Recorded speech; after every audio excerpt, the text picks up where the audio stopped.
여보, 금방 올게. 바람 쐬고 있어. 그 한마디를 끝으로 남편은 저를 두고 떠났습니다. 앞이 보이지 않는 아내를 인적 드문 산속 정자 한가운데 혼자 남겨둔 채로 말이죠. 정적이 내려앉고 차 소리가 완전히 사라지자마자 천천히 손을 들어 렌즈를 벗었습니다. 그리고 렌즈 안쪽에 숨겨진 장치 하나가 모든 것을 뒤집어 놓았습니다. 남편은 도대체 왜 아내를 그 산속에 두고 갔을까요? 그리고 앞이 보이지 않는다는 그 아내, 정말 아무것도 보이지 않았을까요?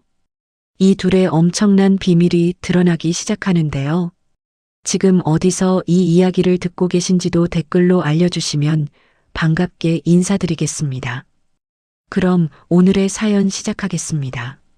눈이 사라졌습니다.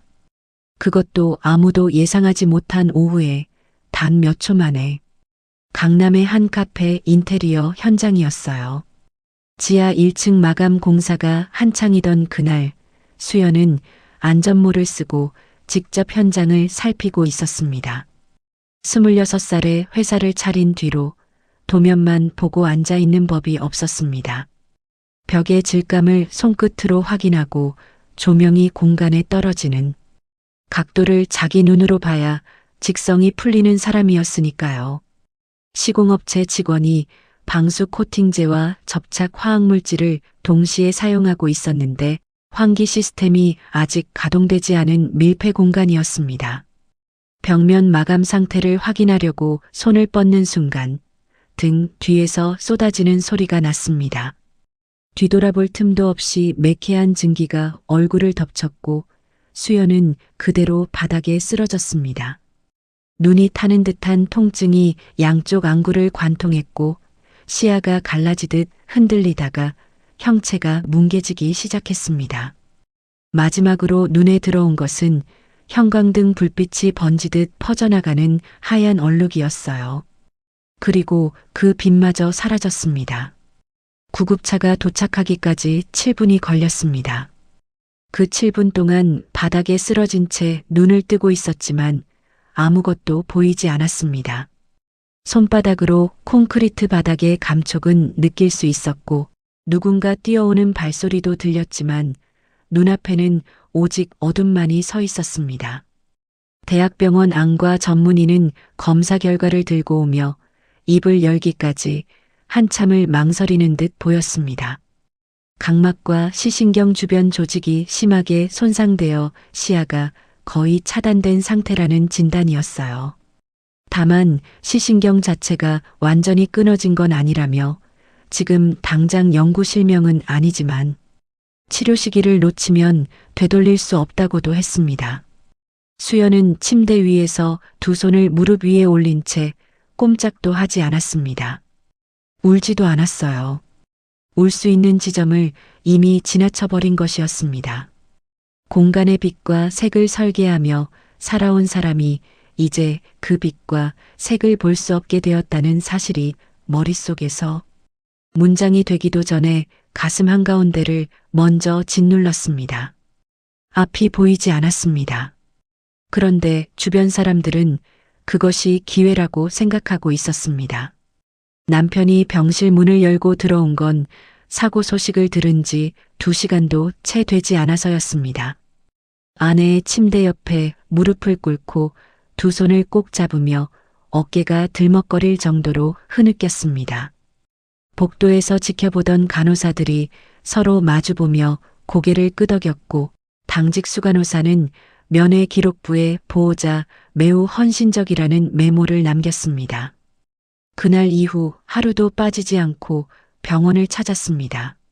아침에는 수연이 좋아하는 죽을 직접 데워왔고 점심에는 병실 창가에 앉아 바깥 풍경을 말로 설명해 주었습니다. 눈이 되어주겠다던 그 약속을 정말로 지키는 것처럼 보였죠. 면회 온 지인들 앞에서는 아내의 손을 꼭 쥔 채 한숨을 길게 내쉬며 다시 볼 수 있을 때까지 뭐든 하겠다고 말하곤 했습니다. 저렇게 지극정성인 남편이 또 있을까 하는 감탄이 복도마다 흘러다녔고 다른 환자의 보호자가 남편을 보며 배우자에게 잔소리하는 일까지 생길 정도였어요. 그런데 간호사가 나가고 병실 문이 닫히는 순간마다 그 사람의 얼굴은 완전히 다른 사람으로 바뀌었습니다. 소파에 앉자마자 스마트폰을 꺼내 들었고 아내에게 말 한마디 건네지 않았습니다. 볼일이 끝나면 인사도 없이 나가곤 했죠. 간호사가 들어올 기미가 보이면 재빨리 표정을 바꿔 이마를 쓸어넘기는 모습을 연출했다가 간호사가 나가면 귀찮다는 듯 한숨을 내뱉는 사람이었습니다. 수연은 아무것도 볼 수 없었습니다. 하지만 들을 수는 있었어요. 병실 문이 열리는 소리의 무게가 간호사 앞에서와 둘만 있을 때 확연히 달랐다는 것을 알아차리고 있었습니다. 소파에 몸을 내던지듯 앉는 소리, 스마트폰을 두드리는 손가락 소리, 가끔 코웃음을 치는 소리까지 눈을 잃고 나서 오히려 날카로워진 귀가 그 소리 하나하나를 전과 다르게 받아들이고 있었습니다. 스스로에게 말했습니다. 내가 예민해진 거라고, 갑자기 앞이 안 보이니까 괜한 생각을 하는 거라고요. 사흘째 되던 밤이었습니다. 남편이 면회를 마치고 돌아가면서 스마트폰을 챙겨가겠다고 했습니다. 충전이 필요하다며 자기가 맡아서 해두겠다고 했죠. 앞이 보이지 않는 상태에서 스마트폰이 어디 있는지조차 매번 손으로 더듬어야 하는 처지였으니 별다른 말을 하지 않았습니다. 그러나 그 스마트폰 하나로 세상과 이어져 있었고 남편은 그 줄을 조용히 끊어내고 있었습니다. 회사 직원들의 연락도, 오래된 지인의 문자도 전부 그 기계 안에 담겨 있었으니까요. 시어머니가 처음 병문안을 온 건 사고 닷새째였습니다. 며느리의 손을 잡고 눈물을 글썽이며 자기가 다 챙겨줄 테니 걱정하지 말라고 했습니다. 목소리는 부드러웠습니다. 그런데 귀에는 그 부드러움이 이상하게 걸렸어요. 손이 수연의 손을 잡는 것이 아니라 무언가를 가늠하듯 살피는 느낌이었습니다. 잠시 뒤 자리를 옮겨 앉으면서 침대 옆 탁자 위에 놓인 가방을 무심한 손짓으로 끌어당겼습니다. 지퍼를 여닫는 소리가 났고 수연은 그 소리를 들으면서도 아무 말을 하지 않았습니다. 잘못 들은 거겠지 하고 생각했습니다. 그 가방 안에 회사 인감도장이 들어있다는 사실은 그때의 수연에게는 아무 의미가 없는 정보였습니다. 시어머니가 자리를 비운 사이 복도에서 낮은 목소리로 통화하는 소리가 흘러들었습니다. 목소리가 신우이에게 거는 전화라는 것을 알아챘습니다. 몇 개의 단어가 들렸습니다. 서류, 도장, 이번 주 안에. 그 단어들이 무엇을 의미하는지 생각하려다 멈추었습니다. 내가 너무 예민해진 거라고 다시 스스로를 달랬습니다. 병실로 돌아온 시어머니는 아들을 향해 한마디를 툭 던졌습니다. 재혁아, 수연이 회사 서류들 이제 내가 관리해야겠다. 이 몸으로 어떻게 하겠어. 남편은 그 말에 고개를 끄덕였습니다. 수연은 두 사람의 목소리를 들으며 침대 위에 앉아 있었습니다. 앞이 보이지 않는 두 눈은 감겨 있지 않았습니다. 다만 볼 수 없을 뿐이었어요. 그리고 어쩌면 그것이 두 사람이 가장 크게 착각하고 있는 부분이었는지도 몰랐습니다. 시어머니가 자리에서 일어서며 가방을 챙겼습니다. 말은 없었지만 두 사람 사이에 무언가가 오가는 기척이 있었습니다. 병실 문이 닫히는 소리가 평소와 달리 조금 무거웠고 남편의 발소리가 시어머니를 복도까지 배웅하는 동안 두 사람의 목소리가 낮게 섞였다가 사라졌습니다. 수연은 그 자리에서 움직이지 않았습니다. 손을 무릎 위에 올려놓은 채 사라진 소리들을 오래 붙잡고 있었습니다. 그 무렵 수연은 한 가지 사실을 깨닫기 시작했습니다. 눈이 차단된 이후로 세상이 더 넓어졌다는 것을요.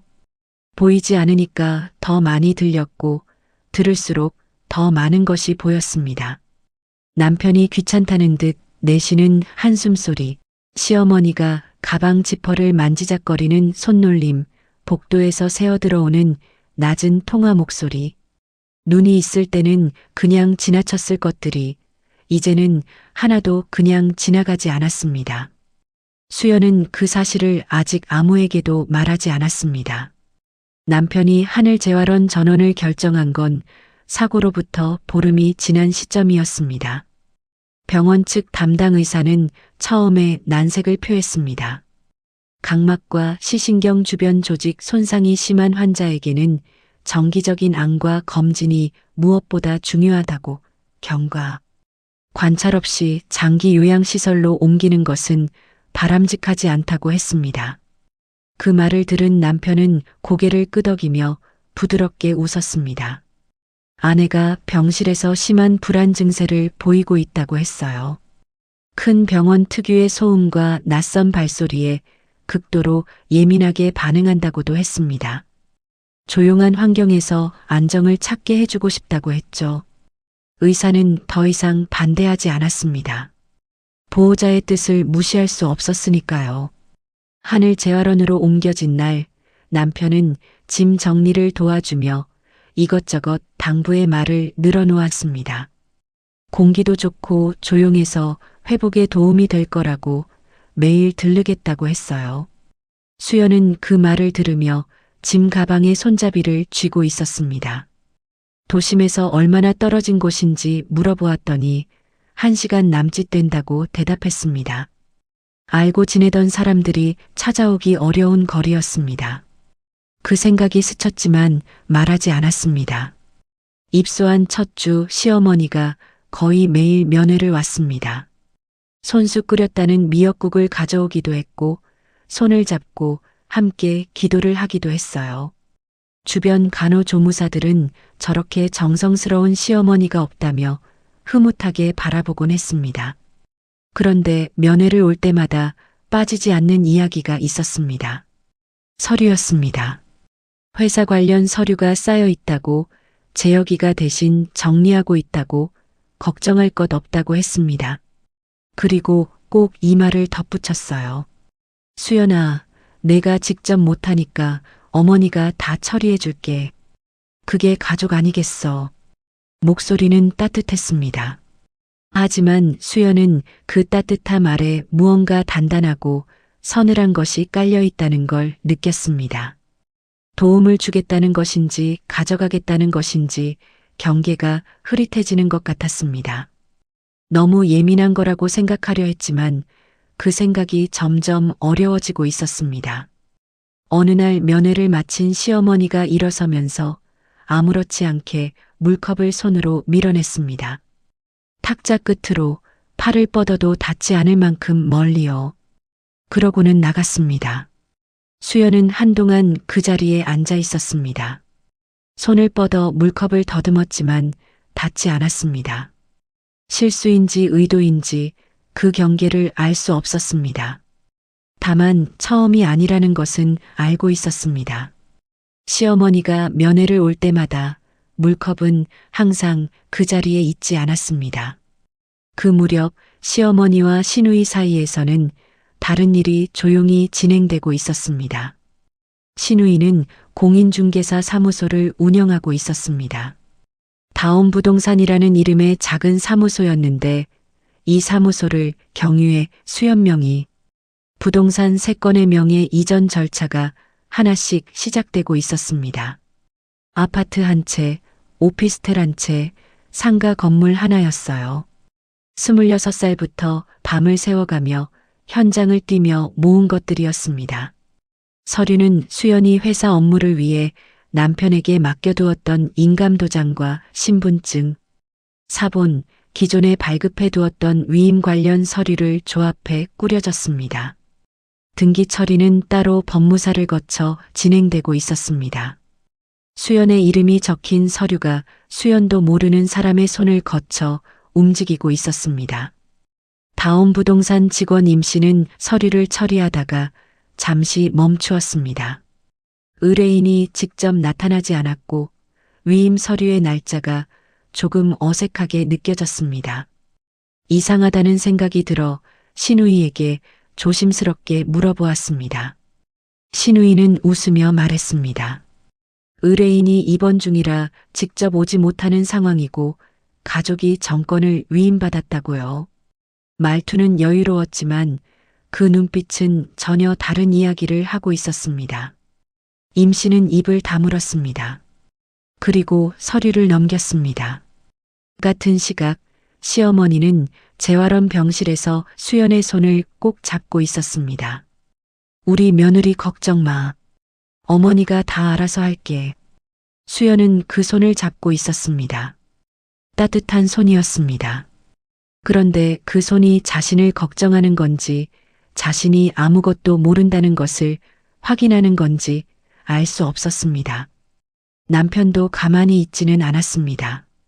암과 정기검진 일정이 재활원 입소와 함께 잡혀 있었는데 담당 의사에게 먼저 연락을 했습니다. 아내가 눈 관련 검사에 극심한 불안 반응을 보인다고 빛 자극이 들어올 때마다 상태가 크게 나빠진다고 했습니다. 담당 의사는 그 말을 기록으로 남겼고 암과 검진 일정은 전면 취소되었습니다. 수연은 자신의 검진이 취소되었다는 사실조차 몰랐습니다. 간호사에게 검진은 언제 있냐고 물으면 보호자분이 당분간 안정이 먼저라고 하셨다는 대답이 돌아왔습니다. 한편 남편은 회사 법인 계좌에도 접근하기 시작했습니다. 서류를 정리하는 데 필요하다며 법인 관련 서류 몇 가지를 직원에게 요청했고 회사로 오던 연락들이 하나씩 끊어지기 시작했습니다. 직원들은 대표가 입원 중이라 남편이 대신 처리하는 줄 알았습니다. 이상하다고 느끼면서도 보호자라는 자리 앞에서 더 이상 물을 수 없었습니다. 수연은 매일 밤 재활원 침대 위에 앉아 있었습니다. 남편의 면회 패턴과 시어머니의 말투와 물컵의 위치를 기억 속에 쌓아가고 있었습니다. 따로따로 보면 사소한 것들이었습니다. 그러나 하나씩 꿰어보면 전혀 다른 그림이 되고 있었습니다. 재활원에서 보낸 첫 한 달은 겉으로 보면 평온했습니다. 재활 프로그램에 참여하고 식사를 하고 면회를 받았습니다. 그러나 그 안에서 감각은 한 번도 쉬지 않았습니다. 눈이 차단된 이후로 소리와 냄새와 손끝의 감촉으로 세상을 읽는 법을 몸으로 익히고 있었습니다. 남편이 들어올 때와 나갈 때의 발소리가 달랐습니다. 들어올 때는 조심스럽고 느렸고 나갈 때는 가벼웠습니다. 간호사가 있을 때와 없을 때 호흡 패턴이 달랐습니다. 시어머니는 면회를 올 때마다 비슷한 향수 냄새를 풍겼는데 그 냄새가 가까워질수록 등줄기가 서늘해지는 것을 느꼈습니다. 몸이 먼저 알아차리고 있었습니다. 물컵은 매번 닿지 않는 곳에 있었습니다. 처음에는 실수라고 생각했습니다. 두 번째도 어쩌면 그럴 수 있다고 생각했습니다. 그러나 시어머니가 면회를 올 때마다 반드시 그 물컵이 팔이 닿지 않는 자리로 밀려나 있었습니다. 의도인지 아닌지 확인할 수 없다는 것이 확인할 수 있는 것보다 더 오래 마음에 걸렸습니다. 알 수 없는 것은 지울 수도 없었습니다. 저들은 수연이 아무것도 못 본다고 생각했습니다. 그래서 오히려 수연 앞에서 모든 것을 드러냈습니다. 그 무렵 한 가지가 분명해지고 있었습니다. 이 재활원은 회복을 위해 선택된 곳이 아니라는 것이었습니다. 도심에서 멀고 접근이 어려운 곳, 남편이 직접 골랐다는 곳, 암과 검진 일정이 아무런 설명도 없이 사라진 곳. 따로따로 보면 이상하지 않을 것들이 한데 모이면 전혀 다른 이야기가 되었습니다. 수연은 그 이야기의 결말이 어디로 향하는지 아직 확신하지 못했습니다. 하지만 확신이 필요 없을 만큼 충분한 것이 이미 쌓이고 있었습니다. 오민준이 찾아온 건 하늘재활원에 입소하고 열흘쯤 지나서였습니다. 조카였습니다. 수연의 남동생 아들로 35살의 청년이었어요.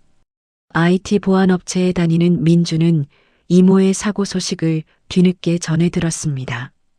남편이 연락을 돌리지 않았고 스마트폰도 이미 남편 손에 넘어가 있었던 터라 재활원 이름조차 한동안 몰랐습니다. 수소문 끝에 주소를 알아내 찾아왔을 때 수연은 침대 위에 앉아 손끝으로 이불 끝을 더듬고 있었습니다. 민주는 들어서자마자 말없이 수연의 손을 잡았습니다. 한동안 아무 말도 없었어요. 그 침묵이 길어질수록 눈에서 무언가가 차오르는 것이 느껴졌습니다. 울지는 않았습니다. 다만 손을 꼭 쥐었습니다. 민주는 통화용 보조기기 하나를 두고 갔습니다. 기능이 단순한 기기였어요. 번호 몇 개만 저장해서 버튼 하나로 연결할 수 있는 구조였습니다. 남편이 스마트폰을 관리하고 있는 상황에서 외부와 연결될 수 있는 유일한 통로가 되었습니다. 민준이 돌아간 뒤 이틀이 지났습니다. 밤 10시가 넘어서야 기기를 꺼내 전화를 걸었습니다. 낮에는 남편이나 시어머니가 예고 없이 들를 수 있었고 주간 간호사들도 드나들었습니다. 밤이 가장 안전했습니다. 민준아. 낮고 조심스러운 목소리로 말을 시작했습니다. 시어머니가 면회 올 때마다 서류 얘기를 꺼낸다고 자기 도장이 예전에 업무용으로 집에 맡겨져 있는데 그게 어디 쓰이고 있는 건지 모르겠다고 했습니다. 암과 검진도 언제부터인가 잡히지 않는다고 간호사에게 물어보면 보호자가 안정을 우선하라고 했다는 말만 돌아온다고도 했어요. 말하는 내내 목소리가 흔들렸지만 끝까지 말을 이었습니다. 눈이 닫히자 귀가 열렸습니다. 수연은 그렇게 모든 것을 듣기 시작했습니다. 민주는 전화를 끊고 나서 한동안 멍하니 앉아 있었습니다. 이튿날부터 움직이기 시작했어요. 재활원 방문 기록을 확인했습니다. 남편과 시어머니가 면회를 온 날짜와 시간대, 담당 의사와 따로 면담을 요청한 기록까지 공식 경로 안에서 꼼꼼하게 추적했습니다. 남편이 암과 검진 취소를 요청한 날짜와 시어머니가 담당 의사 면담을 요청한 날짜가 며칠 간격으로 연달아 찍혀 있었습니다. 두 사람이 손발을 맞추고 있다는 흔적이었습니다. 그 무렵 야간 근무를 서던 간호조무사 박 씨가 조심스럽게 다가왔습니다. 마침 남편도 시어머니도 없는 저녁 시간이었습니다. 문을 살짝 닫고 침대 옆에 앉으며 말했습니다. 목소리가 낮았습니다. 사모님, 제가 좀 이상한 걸 봤는데요. 시어머니가 담당 의사에게 따로 찾아가 수연이 치료를 스스로 거부하고 있다고 보고했다는 이야기였습니다. 암과 검사를 극도로 두려워한다고 억지로 진행하면 상태가 더 나빠질 수 있다고 했다는 겁니다. 박 씨는 그 말을 듣고 이상하다고 느꼈다고 했습니다. 야간 근무를 서면서 수연이 그런 말을 한 적이 없다는 걸 알고 있었으니까요. 수연은 아무 말도 하지 않았습니다. 다만 박 씨의 손을 잡고 감사하다고 했습니다. 목소리가 조금 떨렸습니다. 그날 밤 민준에게 다시 전화를 걸었습니다. 박 씨에게 들은 내용을 전했고 민준은 잠시 침묵한 뒤 자기가 파악한 내용과 맞아떨어진다고 했습니다. 그러고는 한 가지를 더 이야기했습니다. 회사법인 계좌에 남편이 접근한 흔적이 보인다는 것이었습니다. 남편이 서명한 서류를 근거로 한 계좌 접근 시도가 있었고 아직 완료되지는 않았지만 절차가 시작된 흔적이 있다고 했습니다. 이불 위에 두 손을 올려놓았습니다. 심장이 세차게 뛰기 시작했습니다. 부동산만이 아니었습니다.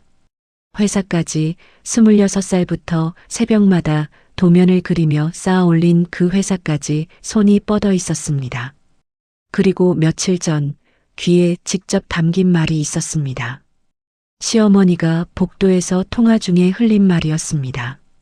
목소리를 낮추고 있었지만 날카로워진 귀는 그 말을 놓치지 않았습니다. 재혁아, 수연이 눈 돌아오면 안 돼. 그 전에 전부 처리해야 해. 짧고 단호한 문장이었습니다. 천장을 향해 보이지 않는 눈으로 받아냈습니다. 치료를 막은 이유가 재산을 빼내기 위한 시간을 버는 것이었다는 사실이 이제 분명해졌습니다. 어머니, 저 다 들었어요. 수연은 속으로 그 말을 되뇌었습니다. 소리로 내지는 않았습니다. 아직은 때가 아니었으니까요. 분노를 터뜨리는 것이 아니라 그 분노를 단단하게 눌러두는 일이 필요했습니다. 민준에게 말했습니다. 계속 모아달라고, 쓸 수 있는 것을 하나씩 확인해 달라고요. 전화를 끊은 뒤 보조기기를 침대 매트리스 밑에 밀어 넣었습니다. 어둠 속에서 숨을 고르며 남편의 다음 면회를 기다렸습니다. 아무것도 모르는 척, 아무것도 보이지 않는 척, 아무것도 느끼지 못하는 척해야 했습니다. 그날 밤 처음으로 해야 할 연기가 무엇인지를 정확하게 알았습니다. 매일 밤 혼자 정리를 했습니다. 박 씨에게 들은 것들, 민준이 확인해 준 것들을 하나씩 꿰어 맞추었습니다. 따로 보면 사소한 일들이었지만 한 줄로 이어보면 방향이 생겼습니다. 아주 분명한 방향이었습니다. 앞이 보이지 않아도 귀가 멀지는 않았습니다. 다리가 말을 듣지 않는 것도 아니었습니다. 눈만 차단된 것이었고 나머지 감각은 오히려 더 날카롭게 살아있었습니다. 그리고 이제 민준이 있었습니다. 박 씨가 있었습니다. 이 어둠 속에서 혼자가 아니라는 것을 처음으로 느꼈습니다. 들을수록 더 많은 것이 보이기 시작했습니다. 민준은 일주일에 2번씩 전화를 했습니다. 밤 10시 이후가 안전했습니다. 두 사람의 통화는 길지 않았습니다. 민준이 확인한 것을 전달하고 병실에서 느낀 것을 이야기하고 다음에 확인해야 할 것을 정리하는 시기였습니다. 짧지만 밀도가 높은 대화였어요. 그 통화가 끝날 때마다 조금씩 숨통이 트이는 것을 느꼈습니다. 혼자 감당하던 무게를 나눠드는 사람이 생겼다는 것이 이렇게 다른 느낌인지 몰랐습니다. 박 씨가 귀띔해준 이후로 남편의 면회 패턴을 더 촘촘하게 기억하기 시작했습니다. 남편이 오는 요일 오는 시간대, 병실 안에서 머무는 시간, 의사나 간호사에게 따로 면담을 요청하는 빈도까지 숫자로 기억하지 않고 감각으로 기억했습니다. 어떤 날은 빠르게 들르고 나갔고 어떤 날은 소파에 오래 앉아 있다가 간호사가 들어온 직후에야 아내 쪽으로 몸을 돌렸습니다. 그 차이가 무엇을 의미하는지 이제는 알고 있었습니다. 민준이 좌표를 맞춰주고 박 씨가 증언을 준비하는 동안 수연은 병실 안에서 가장 조용한 방식으로 싸움을 시작하고 있었습니다. 눈이 닫히면 나머지가 열립니다. 수연은 그 말이 단순한 위로가 아니었다는 것을 이제 몸으로 알고 있었습니다. 2달 가까이 어둠 속에서 버텨온 시간이 오히려 수연을 더 날카롭게 만들어 놓았습니다. 소리를 읽고 온도를 느끼고 냄새로 사람을 구분하는 법을 자연스럽게 익혔습니다. 저들은 눈 하나를 빼앗으면 전부를 가질 수 있다고 생각했을 겁니다. 그러나 수연은 눈 말고 나머지 모든 것이 아직 자기 것이었습니다. 민준이 암과 검진 취소 경위를 완전히 파악한 건 박 씨의 귀띔을 들은 지 사흘 뒤였습니다. 남편이 담당 의사에게 제출한 진술 기록을 확인한 민준은 그 내용이 수연이 실제로 한 말과 전혀 다르다는 것을 입증할 수 있었습니다. 수연은 암과 검사를 거부한 적이 없었습니다. 오히려 검진 일정이 왜 잡히지 않느냐고 여러 차례 물었습니다. 그 물음은 남편을 통해 의사에게 전달될 때마다 다른 말로 바뀌어 있었습니다. 민주는 확인된 내용을 정리해 수연에게 전화로 전달했고 두 사람은 오래 이야기를 나누었습니다. 그날 통화가 끝날 무렵 수연이 먼저 말을 꺼냈습니다. 다른 병원에서 검진을 받고 싶다고요. 시댁이 허락하는 것을 기다리겠다는 게 아니라 본인의 이름으로 본인이 직접 결정하겠다는 뜻이었습니다. 민주는 그 말에 곧바로 움직였습니다. 재활원 외출은 보호자 동의 없이도 본인 의사로 가능하다는 것을 확인했습니다. 수연은 보호자가 아니라 당사자였으니까요. 민주는 이틀 뒤 외래 진료가 가능한 안과를 예약했고 재활원 당직 간호사에게 이모가 외출을 원한다고 직접 전달했습니다. 남편 쪽에는 알리지 않았습니다. 알려야 할 이유가 없었습니다. 외출 당일 오전 민준이 재활원으로 왔습니다. 수연은 선글라스를 쓰고 지팡이를 짚은 채 민준의 팔에 의지에 걸었습니다. 재활원 현관을 나서는 수연의 걸음이 입소 이후 처음으로 바깥 공기를 향하고 있었습니다. 진료실 앞 대기 의자에 나란히 앉아 있을 때 민준이 조용히 물었습니다. 이모, 눈 뜨면 제일 먼저 뭐 보고 싶어요? 수연은 잠시 침묵했습니다. 그리고 담담하게 대답했습니다. 내 회사, 내 손으로 만든 내 공간. 안과 전문의는 검사를 꼼꼼하게 진행했습니다. 재활원 담당 의사가 기록해 놓은 것과는 전혀 다른 검사였어요. 빛 반응 테스트, 안압 측정, 시신경 촬영까지 순서대로 이어졌습니다. 수연은 검사 내내 아무 말도 하지 않았습니다. 기계에서 들려오는 소리, 의사가 내뱉는 짧은 지시들, 검사실의 공기 냄새까지 하나하나 느끼며 앉아 있었습니다. 결과를 설명하는 의사의 목소리는 신중했지만 그 안에 분명히 다른 무언가가 있었습니다. 시신경 자체가 완전히 끊어진 건 아닙니다. 각막 손상과 염증이 시야를 막고 있는 겁니다. 지금 치료를 서두르면 일부 시력을 회복할 가능성이 있어요. 다만 더 늦어지면 지금 남아있는 부분마저 되돌릴 수 없게 됩니다. 가능성이 있다는 말이었습니다. 수연의 손이 무릎 위에서 떨리기 시작했습니다. 2달 가까이 어둠 속에서 지내면서 다시는 빛을 볼 수 없을 거라고 스스로에게 말해왔던 수연의 가슴 한가운데를 그 단어 하나가 뜨겁게 관통했습니다. 치료 동의서를 내밀었을 때 수연은 잠시 멈추지 않았습니다. 서명란이 어디냐고 물었고 민준이 손을 이끌어 주었습니다. 펜이 종이에 닿는 순간 수연은 자기 이름을 또렷하게 썼습니다. 누군가의 허락을 받아서가 아니라 자신의 이름으로 자신의 몸에 관한 결정을 내리는 것이었습니다. 치료가 진행되는 동안 재활원에서는 아무도 수연이 어디 있는지 연락하지 않았습니다. 남편은 그날 오후 면회를 왔다가 수연이 외출 중이라는 말을 듣고 돌아갔습니다. 간호사는 보호자 동의 없이 외출을 보낸 것이 아니라 당사자 본인이 원한 것이라고 설명했습니다. 남편의 표정이 순간 굳었다가 이내 이해한다는 듯 고개를 끄덕이고 나갔습니다. 그 시간 시어머니는 신우이를 만나고 있었습니다. 수연명의 상가 건물 처분 서류를 넘기는 자리였어요. 신우이는 서류를 받아들고 다음 주 안에 등기 처리까지 끝낼 수 있다고 했습니다. 시어머니는 흡족한 표정으로 고개를 끄덕였습니다. 며느리가 아직 아무것도 모른다는 것을 두 사람은 의심하지 않았습니다. 처음 보인 건 얼굴이 아니었습니다. 빛이었습니다. 치료를 마치고 돌아오는 차 안에 앉은 수연은 선글라스를 살짝 들어 올렸습니다. 아주 조심스럽게 눈꺼풀을 천천히 올렸습니다. 어둠이었습니다. 역시 어둠이었습니다.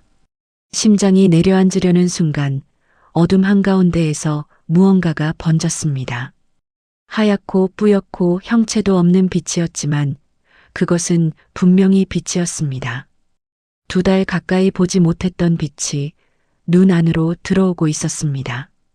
수연의 입에서 소리가 나오지 않았습니다. 옆자리 민준이 이모의 표정을 보고 천천히 손을 내밀었습니다. 수연이 그 손을 잡았습니다.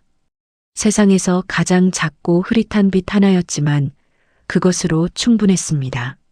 수연은 그 빛이 사라지기 전에 눈꺼풀을 다시 내렸습니다. 그리고 그 빛을 마음속에 단단히 붙들어 두었습니다. 이틀 뒤 시야에 윤곽이 잡히기 시작했습니다.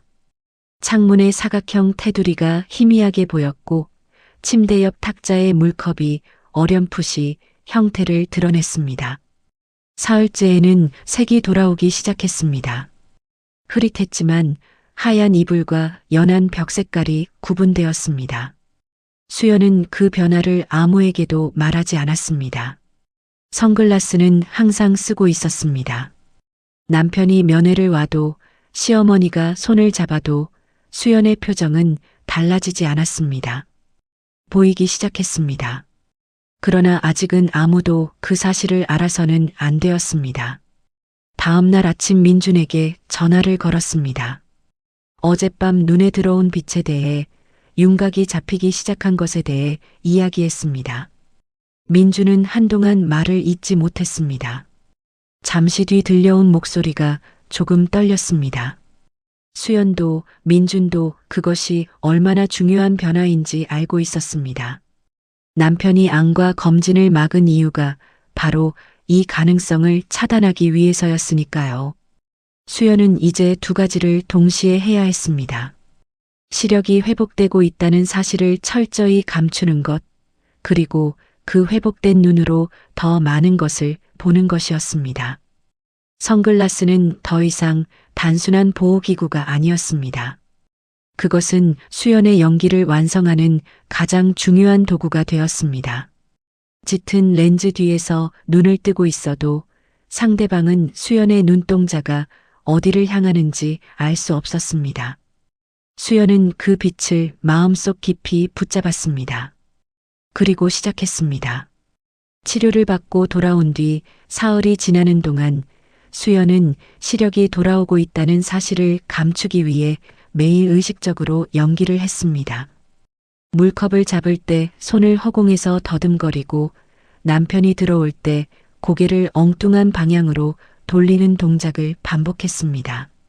이미 소리로 남편의 위치를 정확히 파악하고 있었지만 일부러 반응을 늦추고 빗나간 방향으로 고개를 돌렸습니다. 그 연기를 하는 동안 수연의 렌즈 뒤에서는 두 눈이 또렷하게 열려 있었습니다. 처음에는 그 연기가 힘들었습니다.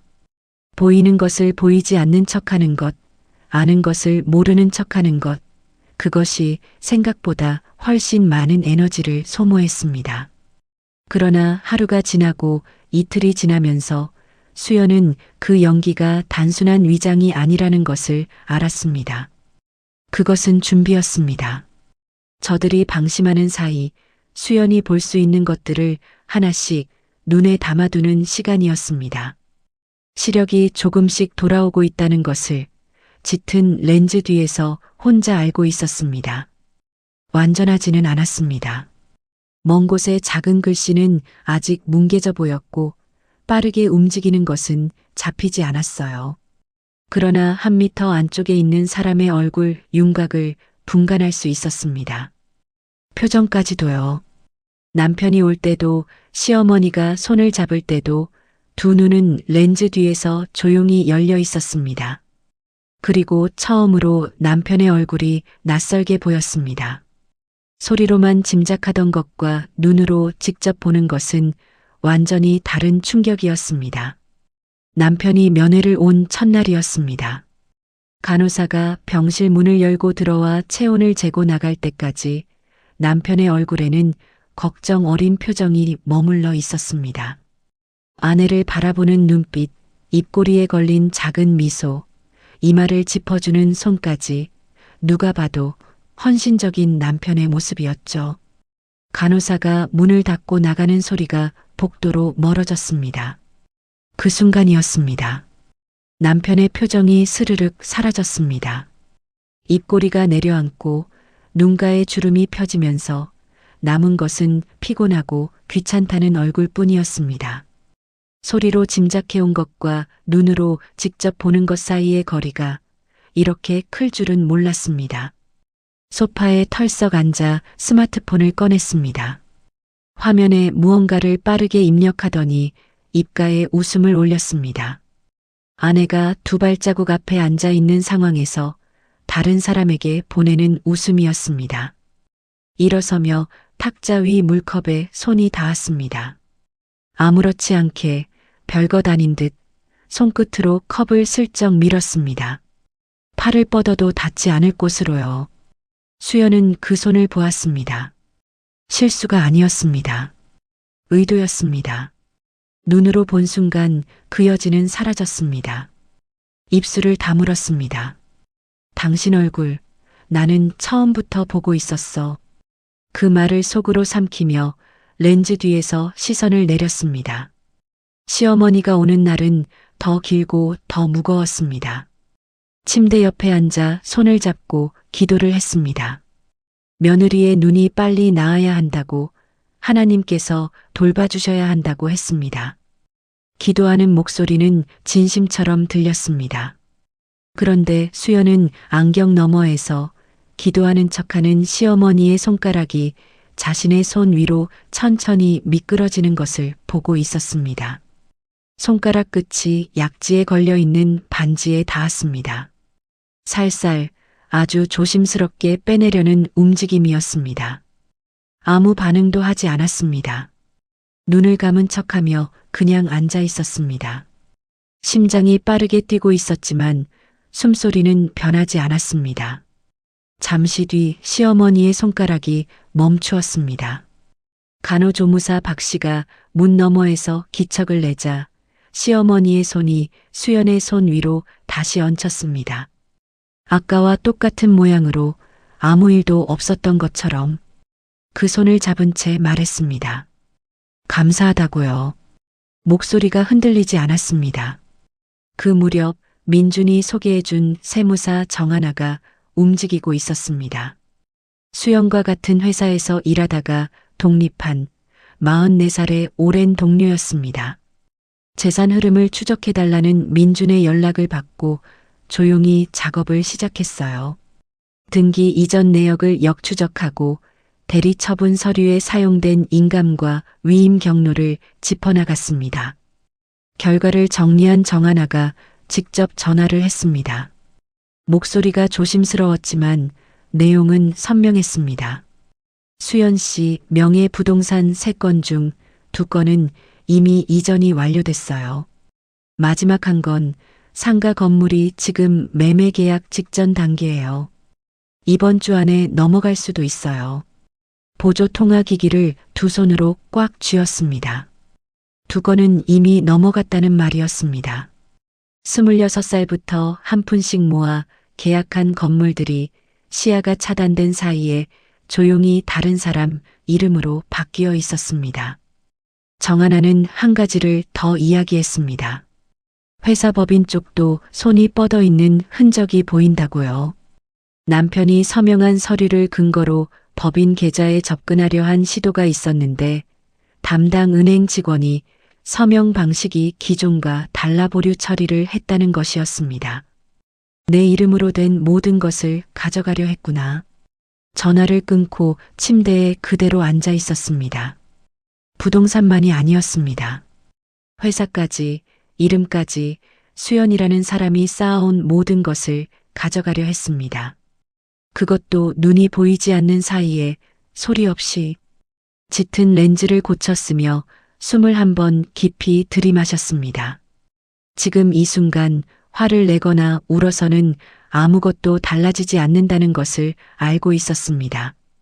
눈이 보인다는 사실도 알고 있다는 사실도 아직은 아무도 알아서는 안 되었습니다.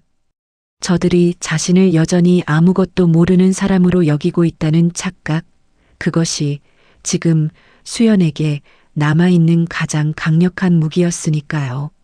민준이 다음날 전화로 전달한 내용은 하나 더 있었습니다. 정하나가 등기 흐름에서 마지막 상가 건물 매매 계약 일정을 파악했다는 것이었습니다. 이번 주 안에 계약서에 서명이 이루어질 예정이었는데 이미 가계약금까지 들어온 상태라고 했습니다. 정하나가 그 흐름을 잡아낸 덕분에 계약 무효를 다툴 근거가 하나 더 생겼습니다. 그 말을 듣고 오랫동안 침묵했습니다. 마지막 한 건마저 넘어가기 직전이었습니다. 그 마지막 건을 지킨 것은 수연이 아니라 수연을 믿고 움직여준 사람들이었습니다. 혼자였다면 막지 못했을 일이었습니다. 그날 밤 침대에 누워 그것을 벗었습니다. 어둠 속이었지만 흐릿하게나마 천장의 윤곽이 보였습니다. 보이는 게 완전하지 않아도 괜찮았습니다. 보인다는 것 자체가 지금 필요한 전부였습니다. 당신 얼굴, 나는 처음부터 보고 있었어. 그 말을 다시 속으로 삼키며 눈을 감았습니다. 그날 이후 면회 시간이 끝나고 병실 문이 닫힐 때마다 오래 앉아 있었습니다. 방금 눈으로 본 것들을 기억 속에 하나하나 새겨 넣었습니다. 남편이 스마트폰 화면을 두드리는 손가락의 각도, 시어머니가 자리에서 일어서며 가방을 챙길 때 시선이 향하는 방향, 가리고 물컵을 미는 그 무심한 손끝의 움직임까지 소리로 짐작해왔던 것들이 이제 눈으로 확인되고 있었습니다. 확인될수록 수연 안에서 무언가가 더 단단해졌습니다. 분노는 이미 지나간 감정이었습니다. 2달 가까이 어둠 속에서 삭혀온 분노는 어느 시점부터 차갑고 조용한 것으로 바뀌어 있었습니다. 오히려 수연을 고요하게 만들었습니다. 안경을 고쳐 쓰고 숨을 고르고 다음 면회를 기다렸습니다. 보이기 시작했습니다. 그리고 보일수록 해야 할 일이 더 분명해졌습니다. 그날 이후 수연은 알았습니다. 보이기 시작한 것은 눈만이 아니었습니다. 저들이 무엇을 원하는지, 어떤 순서로 움직이고 있는지, 그리고 자신에게 남아있는 시간이 얼마나 되는지도 보이기 시작했습니다. 렌즈 뒤에서 조용히 눈을 뜨고 숨을 고르고 기다렸습니다. 저들이 방심하는 사이 볼 수 있는 것들을 하나씩 눈에 담아두는 시간이었습니다. 민준이 선글라스를 가져온 건 시어머니의 제안이 있고 나서 이틀 뒤였습니다. 겉으로 보면 평범한 선글라스였습니다. 수연이 사고 이전부터 쓰던 것과 같은 색깔, 같은 모양이었어요. 그러나 안쪽 태양군대에 핀 끝보다 작은 카메라 렌즈가 숨겨져 있었습니다. 민준이 직접 장착한 것이었습니다. 렌즈 구멍은 검은 테와 구분이 되지 않았고 정면에서 들여다봐도 티가 나지 않았습니다. 배터리는 하루 종일 버티는 분량이었습니다. 쓰고 고개를 돌리는 방향대로 앞쪽 넓은 범위가 그대로 담겼습니다. 지팡이도 달라졌습니다. 손잡이 안쪽에 엄지손톱보다 작은 위치 확인 장치가 들어갔습니다. 솜으로 감싸 고무마개 안에 밀어 넣은 것이라 지팡이를 흔들어도 소리가 나지 않았습니다.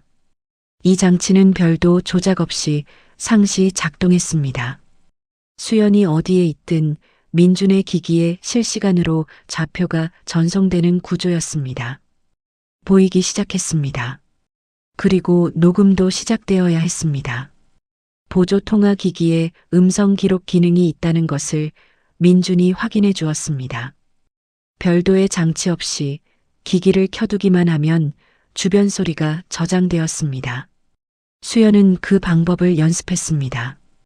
버튼을 누르는 횟수, 저장이 시작됐을 때 오는 진동 하나를 손바닥으로 익혔습니다. 보면서도 모르는 척해야 했습니다.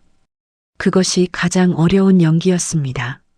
시어머니의 제안은 그 주 금요일 면회 때 나왔습니다. 공기 좋고 조용한 산속 휴양지에 가서 며칠 쉬는 게 회복에 도움이 될 것 같다고 재혁이가 직접 모시고 가겠다고 했다는 말이었습니다. 말투는 부드러웠습니다. 걱정이 담긴 것처럼 들렸습니다. 그런데 그 순간 렌즈 너머에서는 시어머니의 얼굴이 또렷하게 보이고 있었습니다. 다정한 표정이었지만 눈이 웃고 있지 않았습니다. 빨리 끝내고 싶다는 사람의 눈빛이었습니다. 수연은 천천히 고개를 끄덕였습니다. 좋다고 했습니다. 이 함정에 내가 직접 들어가야 모든 것이 완성된다는 것을 수연은 알고 있었습니다. 그날 밤 민준에게 전화를 걸었습니다. 주말에 드라이브를 간다는 말을 전했습니다. 민준은 잠시 침묵한 뒤 알겠다고 했습니다. 목소리가 평소와 달랐지만 더 이상 말을 잇지 않았습니다. 두 사람 모두 이것이 무엇을 의미하는지 알고 있었으니까요. 같은 무렵 정하나는 마지막 정리를 하고 있었습니다. 수연의 인감도장과 신분증 사본이 어떤 경로로 악용되었는지, 위임 서류가 어떻게 조작되어 어느 법무사 사무소를 거쳐 등기기관으로 흘러갔는지 그 흐름을 서류로 정리해 경찰에 정식으로 신고 접수를 했습니다. 담당 수사관은 자료를 검토하고 나서 말했습니다. 현재까지의 증거만으로는 기소에 충분하지 않을 수 있다고, 실행행위가 실제로 확인되는 순간 즉시 움직이겠다고 했습니다. 그 말은 수연이 홀로 남겨지는 그 순간이 모든 것을 완성할 마지막 단서가 된다는 뜻이었습니다. 출발 전날 밤이었습니다. 수연은 재활원 병실에 혼자 앉아 있었습니다. 선글라스를 들어 안쪽 테를 손끝으로 천천히 짚었습니다. 카메라 위치를 확인했습니다. 아무것도 튀어나와 있지 않았습니다. 지팡이를 잡고 손잡이의 감촉을 느꼈습니다. 안에 든 장치가 지금 이 순간에도 좌표를 보내고 있을 것이었습니다. 보조기기를 꺼내 버튼을 2번 눌렀습니다. 미세한 진동이 왔습니다. 녹음이 시작됐습니다. 그 순간 복도 쪽에서 시어머니의 목소리가 흘러들었습니다. 통화 중이었습니다. 신우이에게 거는 전화인 것을 수연은 알아챘습니다. 목소리가 낮아졌지만 수연의 귀에는 또렷하게 들렸습니다. 거기 두고 오면 돼. 눈도 안 보이는데 거기서 어디 가겠어. 다음 말이 이어졌습니다. 이제 진짜 끝이니까 내일 준비하라는 말이었습니다. 수연은 그 목소리를 들으며 손 안의 기기를 꼭 쥐었습니다. 녹음은 계속 돌아가고 있었습니다. 시어머니의 목소리가 복도에 퍼지는 동안 수연의 기기는 그 소리를 한 음절도 빠뜨리지 않고 받아들이고 있었습니다. 통화가 끝났습니다. 복도가 다시 조용해졌습니다. 어머니, 저 다 들었어요. 처음부터. 수연은 속으로 그 말을 되뇌었습니다. 녹음을 멈추고 기기를 침대 밑에 밀어 넣었습니다. 내일이면 선글라스 뒤에서 찍히는 영상이 지팡이 안에서 전송되는 좌표가, 기기에 담기는 소리가 모든 것을 한꺼번에 완성하게 될 것이었습니다. 수연은 눈을 감았습니다. 이 어둠 속에서 내가 당신들보다 더 많이 보고 있었어. 그 말을 마음속에 단단히 붙들고 내일을 기다렸습니다. 정하나가 경찰에 신고 접수를 마친 날 저녁 민준에게 짧은 문자를 보냈습니다. 서류 준비는 끝났다는 내용이었습니다. 민준은 그 문자를 수연에게 전달했고 수연은 아무 말 없이 고개를 끄덕였습니다. 2달 동안 조각조각 모아온 것들이 이제 하나의 덩어리로 완성되어 있었습니다. 수사관이 한 가지를 명확히 했습니다. 지금까지의 자료는 서류 조작과 재산 탈취의 정황을 보여주지만 실행행위가 현장에서 확인될 때 모든 것이 법적으로 완성된다고요. 수연이 실제로 산속에 홀로 남겨지는 그 순간 선글라스 카메라와 지팡이 장치와 보조기기가 동시에 돌아가고 있어야 했습니다. 그래서 내일이 중요했습니다. 그날 밤 수연은 오래 잠들지 못했습니다. 내일 차에 타는 순간부터 모든 것이 시작될 것이었습니다. 눈이 차단된 척해야 했고 홀로 남겨지는 순간까지 아무 반응도 해서는 안 되었습니다. 숨이 흐트러지면 안 되었습니다. 손이 떨리면 안 되었습니다. 그러나 수연은 이미 2달을 그렇게 살아왔습니다. 오늘 밤 이후로는 더 이상 혼자가 아니었습니다. 민준이 좌표를 보고 있었고 정하나가 수사관과 연결해 두었고 박 씨가 자신이 본 것을 기억하고 있었습니다. 수연은 선글라스를 들어 손끝으로 한 번 더 테를 짚었습니다. 카메라의 위치를 확인했습니다. 지팡이를 잡고 손잡이의 감촉을 느꼈습니다. 보조기기를 충전 상태로 두었습니다. 그리고 눈을 감았습니다. 내일이 오고 있었습니다. 그날 밤 복도에 정적이 돌아오고 나서도 수연은 한동안 기기를 손 안에 쥔 채 앉아 있었습니다. 시어머니의 목소리가 귓속에 남아 있었습니다. 거기 두고 오면 돼. 눈도 안 보이는데 거기서 어디 가겠어. 그 말을 처음 들었을 때와 지금 수연 안에서 일어나는 것이 달랐습니다. 처음에는 온몸이 차가워지는 것 같았습니다. 지금은 오히려 고요했습니다. 그 고요함이 두려움이 사라진 것이 아니라 두려움보다 더 단단한 무언가로 바뀐 결과라는 것을 수연은 알고 있었습니다. 내일이면 모든 것이 완성될 것이었습니다. 2달 동안 어둠 속에서 혼자 감당해온 시간이 내일 하루의 무게로 수렴되고 있었습니다. 수연은 침대에 누웠습니다. 눈을 감았습니다. 보면서도 모르는 척해야 했습니다. 그것이 가장 어려운 연기였습니다. 그리고 그 연기를 마지막으로 한 번만 더 해야 했습니다. 토요일 아침 8시였습니다. 남편이 재활원 현관에서 수연을 기다리고 있었습니다. 다림질이 반듯하게 된 흰 셔츠에 선글라스를 머리 위에 걸친 차림이었습니다. 입가에는 주말 나들이를 나서는 사람 특유의 여유로운 표정이 걸려 있었습니다. 간호사가 수연의 외출 준비를 도와주는 동안 남편은 담당 직원에게 환하게 웃으며 인사를 건넸습니다. 오늘 바깥 공기 좀 마시게 해주려고요. 하는 말투는 누가 봐도 다정한 남편의 것이었습니다. 수연은 선글라스를 쓰고 지팡이를 짚은 채 남편의 팔을 잡았습니다. 재활원 현관을 나서는 걸음이 느리고 더듬거렸습니다. 길을 잘 모르는 사람처럼 발이 바닥에 닿는 감각을 확인하듯 한 발씩 내디뎠습니다. 그 걸음 안에서 수연의 선글라스 카메라는 돌아가고 있었고 지팡이 손잡이 안에 장치는 좌표를 보내고 있었습니다. 주차장에 세워진 남편의 차에 올라탔습니다. 안전벨트를 채워주는 손길은 재활원 직원이 현관에서 지켜보고 있었기 때문에 부드러웠습니다. 건물이 시야에서 사라진 뒤 남편의 태도가 바뀌기 시작했습니다. 먼저 대시보드 아래쪽으로 손을 뻗었습니다. 블랙박스 전원선을 잡아당겨 뽑았습니다. 화면이 꺼지며 녹화 표시등이 사라졌습니다. 이어서 스마트폰을 꺼내 설정 화면을 열고 위치 기록을 수동으로 껐습니다.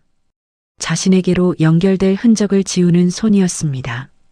카메라는 그 손동작을 모두 담고 있었습니다. 백미러에 비친 남편의 얼굴까지도요.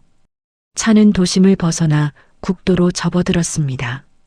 남편은 한마디도 하지 않았습니다. 라디오도 켜지 않았습니다. 차 안에는 엔진 소리와 아스팔트를 때리는 타이어 소리만 가득했습니다. 렌즈 뒤에서 차창 밖을 바라보았습니다. 건물들이 사라지고 야산이 나타났다가 논밭이 펼쳐졌습니다. 풍경이 바뀌고 있었습니다. 흐릿하게나마 세상이 보이고 있었습니다. 1시간 넘게 달렸을 때 차가 속도를 줄이며 비포장 진입로로 꺾어들었습니다. 타이어가 자갈 위를 느리게 구르다가 멈추었습니다. 시동이 꺼졌습니다. 차가 멈춘 곳은 인기척이 없었습니다.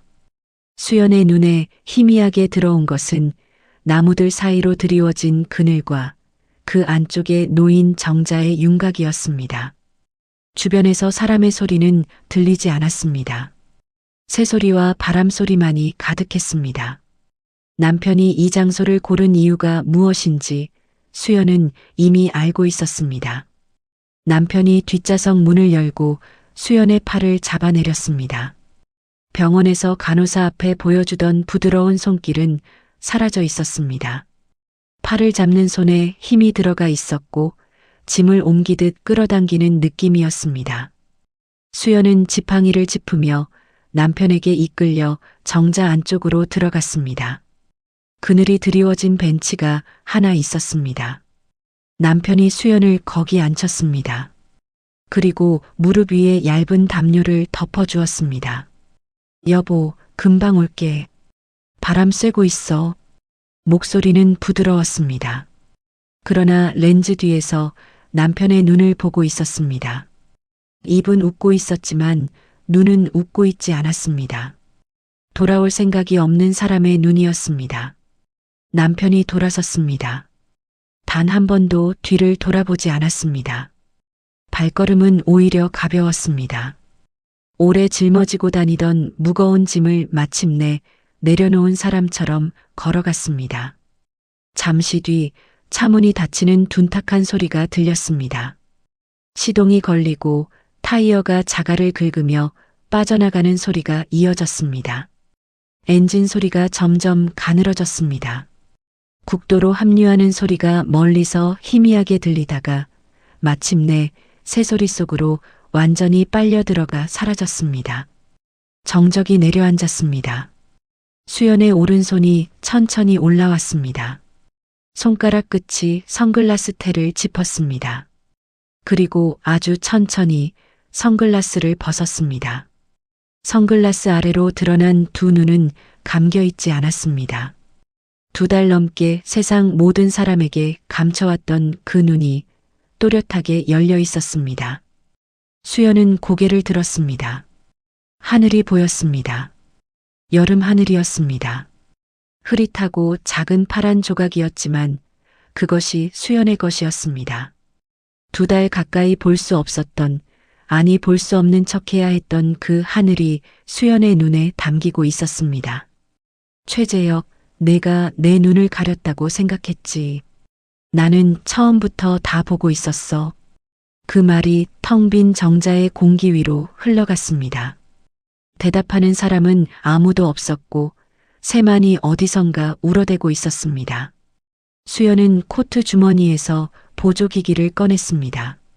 화면을 켜고 민준의 번호를 눌렀습니다. 신호음이 한 번 울리자마자 연결되었습니다. 민준아, 지금이야. 남편이 떠났어. 전화기 너머로 짧고 단호한 대답이 돌아왔습니다. 알았다고, 출발한다고요. 수연이 전화를 끄는 순간 수십 킬로미터 떨어진 곳에서는 남편이 시댁 본가 쪽으로 차를 몰고 있었습니다. 일이 끝났다는 안도감인지 입가에 작은 웃음이 걸려 있었습니다. 스마트폰을 들어 시어머니에게 전화를 걸었습니다. 다 끝났어요. 이제 그쪽은 신경 안 써도 됩니다. 그 말이 채 끝나기도 전이었습니다. 시댁 현관문이 열렸습니다. 사복 차림의 수사관 2명이 들어섰습니다. 시어머니가 소파에서 일어서다 멈추었습니다. 전화기 너머로 시어머니의 숨소리가 달라졌습니다. 뭔가 이상하다는 것을 남편이 느끼기까지 채 2초도 걸리지 않았습니다. 재혁아, 여기 사람들이 왔어. 재혁아. 목소리가 떨렸습니다. 남편이 급하게 차를 세웠습니다. 그 순간 다온부동산 사무소에서는 신우이가 마지막 상가 건물 매매 계약서에 서명하려다 손을 멈추었습니다. 사무소 문이 열리며 수사관이 들어섰습니다. 계약서가 탁자 위에 그대로 놓인 채 서명은 끝내 이루어지지 않았습니다. 오민준과 정하나와 구급대원이 산속 수목원 진입로를 따라 차를 몰고 들어왔습니다. 정자 벤치 위에 혼자 앉아 있는 수연을 본 민준이 차에서 내리기 무섭게 뛰었습니다. 선글라스를 손에 쥔 채 민준을 향해 고개를 돌렸습니다. 선글라스 없이 자기 2 눈으로요. 구급대원이 수연에게 물을 건네고 상태를 확인하는 동안 수사관들은 현장 통제에 들어갔습니다. 수연은 물을 한 모금 마시고 민준의 손을 잡았습니다. 한여름 산속에서 오래 앉아 있었던 탓에 입술이 갈라져 있었습니다. 그러나 수연의 2 눈은 흔들리지 않았습니다. 산속에서 하늘을 보았습니다. 흐릿하고 작은 파란 조각이었지만 그것이 수연의 것이었습니다. 구급대원이 수연의 혈압을 재고 수액을 준비하는 동안 민주는 수연 옆에 앉아 아무 말도 하지 않았습니다. 말이 필요하지 않았습니다. 수연도 마찬가지였습니다. 오래 참아온 것들이 몸 안 어딘가에서 천천히 풀리는 것이 느껴졌습니다. 긴장이 아니었습니다. 그것보다 훨씬 오래된 2달치 침묵의 무게였습니다. 구급차가 수목원 진입로를 빠져나오기 시작할 때 수연은 창 너머로 산속 하늘을 다시 한번 올려다보았습니다. 조금 전보다 조금 더 또렷하게 파란색이 보였습니다. 수연은 그 색을 눈 안에 담았습니다. 그 시각 시댁 본가에서는 남편이 경찰 동행 요구를 받고 있었습니다. 다운부동산 사무소에서는 신우이가 서명하다 멈춘 계약서가 탁자 위에 그대로 놓여 있었습니다. 수연이 산속 정자에 앉아 선글라스를 벗는 순간부터 모든 것이 동시에 움직이고 있었습니다. 가을이 오고 있었습니다. 여름의 산속에서 구조된 뒤로 수연의 시력은 눈에 띄게 회복되었습니다. 먼 곳에 작은 글씨까지 또렷하게 읽는 수준은 아니었지만 사람의 표정을 읽고 서류에 큰 글씨를 분간하고 혼자서 거리를 걸을 수 있을 만큼 돌아왔습니다. 완전한 회복은 아니었습니다. 그러나 3달 전의 어둠과는 비교할 수 없는 세상이었습니다. 수연은 그것으로 충분하다고 생각했습니다. 최종 공판이 열린 건 가로수 잎이 노랗게 물들기 시작할 무렵이었습니다. 법원 정문을 들어서는 수연의 옆에는 정하나가 나란히 걸었고 반 발짝 뒤에 민준이 따라오고 있었습니다. 수연은 선글라스를 쓰고 지팡이를 짚은 채 법정으로 들어섰습니다. 아직은 벗을 때가 아니었습니다. 선글라스를 벗는 순간을 수연은 직접 정하겠다고 생각해 왔습니다. 그리고 오늘 그날이 왔습니다. 법정 안은 이미 방청객으로 채워져 있었습니다. 피고인석에 남편과 시어머니와 시누이가 나란히 앉아 있었습니다. 남편의 볼은 푹 꺼져 있었습니다. 그 옆에 앉은 시어머니는 법정에 들어서면서도 고개를 들지 못하고 바닥만 내려다보고 있었습니다. 시누이는 두 손을 무릎 위에 올린 채 꼼짝도 하지 않았습니다. 불과 몇 달 전 서류를 챙겨 사무소로 향하던 그 걸음이 어디로 갔는지 이제 그 흔적이 보이지 않았습니다. 수연은 방청석 앞줄에 앉았습니다. 선글라스를 쓴 채 정면을 향했습니다. 피고인석에서 남편이 고개를 돌려 수연을 보았습니다. 선글라스를 쓰고 지팡이를 짚은 아내의 모습을 확인한 순간 남편의 어깨에서 긴장이 살짝 풀렸습니다. 아직 안 보이는 거구나 하는 안도가 그의 얼굴에 스치고 지나갔습니다. 수연은 그 표정을 선글라스 뒤에서 보았습니다. 마지막이었습니다. 재판이 시작되었습니다. 검사 측이 제출한 증거는 빈틈이 없었습니다. 선글라스 카메라에 담긴 영상 파일, 보조기기의 음성 파일, 지팡이 위치 확인 장치의 이동 경로 데이터, 수목원 인근 국도 폐쇄회로 기록, 인감도장과 신분장 사본이 악용된 서류 조작, 경위, 등기 이전 흐름을 역추적한 자료까지 하나하나가 맞물려 완성된 그림을 이루고 있었습니다. 그리고 간호조무사 박 씨가 증언대에 섰습니다. 시어머니가 담당 의사에게 며느리의 치료를 스스로 거부하고 있다고 허위 보고하는 장면을 직접 들었다고 목소리는 낮았지만 또렷했습니다. 제가 똑똑히 들었습니다. 그 한마디가 법정 안에 떨어졌습니다. 부동산 직원 임 씨도 증언대에 올랐습니다. 명의 이전 서류를 처리하다 이상함을 느꼈지만 시누이의 압박에 더 이상 물을 수 없었다고 목소리가 작아졌습니다. 그때 말했어야 했는데 라는 말을 덧붙이며 고개를 숙였습니다. 판사가 판결문을 읽기 시작했습니다. 남편에게는 유기와 방치에 의한 신체 위험 초래, 재산 관련 범죄, 서류 조작이 전부 유죄로 인정되었습니다. 시어머니는 공모주도 혐의와 사문서 관련 범죄가 인정되었고 신우이는 부동산 서류 조작과 공모 혐의로 유죄 판결을 받았습니다. 재판부는 피해자의 신체적 취약 상태를 의도적으로 이용한 점이 양형에 반영되었다고 밝혔습니다. 전원 중형이었습니다.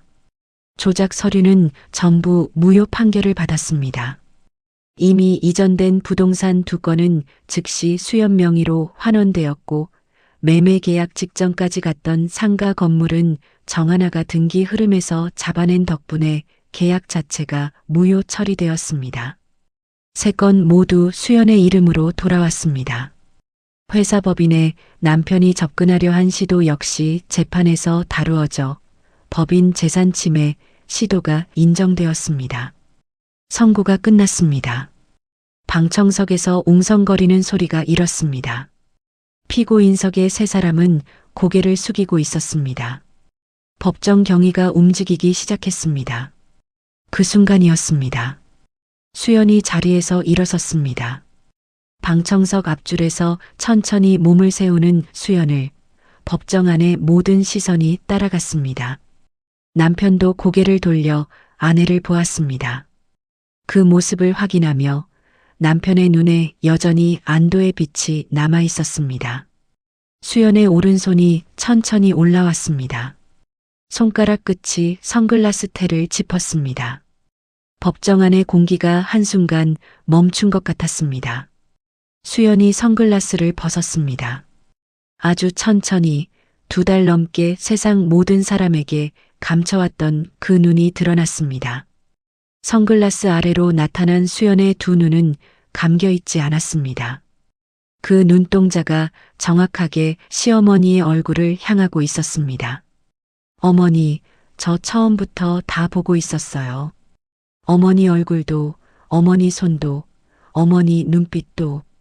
목소리는 크지 않았습니다. 그러나 법정 안의 모든 공기가 그 목소리를 향해 고요해졌습니다. 시어머니의 상체가 의자 위에서 앞으로 꺾였습니다. 2 손이 무릎 위에서 미끄러졌고 턱이 가슴에 닿을 듯 고개가 떨어졌습니다. 어떤 말도 나오지 않았습니다. 병실에서 다정하게 며느리의 손을 잡던 그 얼굴이 법정 한가운데서 무너지고 있었습니다. 신우이는 방청석에서 2 손으로 입을 막고 고개를 숙였습니다. 남편은 입이 벌어진 채 아무 소리도 내지 못했습니다. 볼 수 없을 거라 확신했던 아내가 보고 있었습니다. 처음부터 전부. 수연은 더 이상 말하지 않았습니다. 선글라스를 손에 쥔 채 돌아서서 방청석 통로를 걸어 나갔습니다. 지팡이를 짚지 않았습니다. 한 발 한 발 자기 2 눈으로 앞을 보며 걸었습니다. 법정 문을 나서는 수연의 뒷모습을 남편이 무너진 자세 그대로 바라보고 있었습니다. 법원 현관 계단 앞에서 수연이 잠시 멈추었습니다. 가을바람이 불어와 머리카락을 흔들었습니다. 민준이 옆에 나란히 섰습니다. 정하나도 반 발짝 뒤에서 같은 방향을 바라보았습니다. 그로부터 며칠 뒤 가을이 깊어지던 어느 오후였습니다. 수연은 오랜만에 자기 회사 사무실에 들어섰습니다. 2달 넘게 비어있던 대표 자리에 먼지가 얇게 쌓여 있었습니다. 수연은 먼지를 손으로 한번 쓸어내고 의자에 앉았습니다. 그리고 천천히 고개를 돌려 창밖을 바라보았습니다. 선글라스는 없었습니다. 자기 2 눈으로 보는 도시의 풍경이 창 너머로 펼쳐져 있었습니다. 가을 하늘의 파란색이 보였습니다. 가로수에 걸린 노란 잎사귀가 보였습니다. 거리를 걸어가는 사람들의 모습이 보였습니다. 완전히 선명하지는 않았습니다. 그러나 보였습니다. 수연은 손 안에 선글라스를 한번 내려다보았습니다. 2달 동안 자신의 세상이었던 그 짙은 렌즈를 서랍 안에 조용히 넣었습니다. 그리고 창밖을 바라보며 작게 웃었습니다. 제 눈으로, 제 이름으로 다시 시작합니다. 수연은 한동안 그 자리에 앉아 있었습니다. 사무실 안은 조용했습니다. 2달 넘게 아무도 들어오지 않은 공간의 냄새가 났습니다. 묵은 공기와 종이 냄새, 그리고 수연이 쓰던 책상 위 연필꽂이의 감촉, 모니터의 차가운 테두리까지 손끝으로 더듬어 기억하던 것들이 이제는 눈으로도 보였습니다. 흐릿하지만 분명하게 창밖에서 가을이 깊어지고 있었습니다. 수연은 다시 창을 바라보았습니다. 자기 두 눈으로, 자기 이름으로 이 공간 안에서 다시 시작하는 것이었습니다. 그것으로 충분했습니다. 오늘 이야기 여기서 마무리됩니다. 수연이가 법정을 나서던 장면이 계속 머릿속에 남았어요. 지팡이를 내려놓고 선글라스를 손에 쥔 채 자기 두 눈으로 앞을 보며 걸어나가는 모습이요. 화내지 않았어요. 울지도 않았습니다. 그냥 제자리로 돌아가서 해야 할 일을 했을 뿐이에요. 저는 이 이야기를 준비하면서 이런 생각이 들었습니다. 눈이 보이지 않아도 포기하지 않는 사람이 있고 그 옆에서 조용히 기다려주는 사람이 있다면 결국 진실은 밖으로 나오게 되어 있구나 하고요. 수연이처럼, 그리고 민준이처럼요. 오늘도 끝까지 함께 해주셔서 진심으로 감사드립니다. 구독과 좋아요 눌러주시면 다음 이야기도 꼭 들고 오겠습니다. 사연밤이었습니다.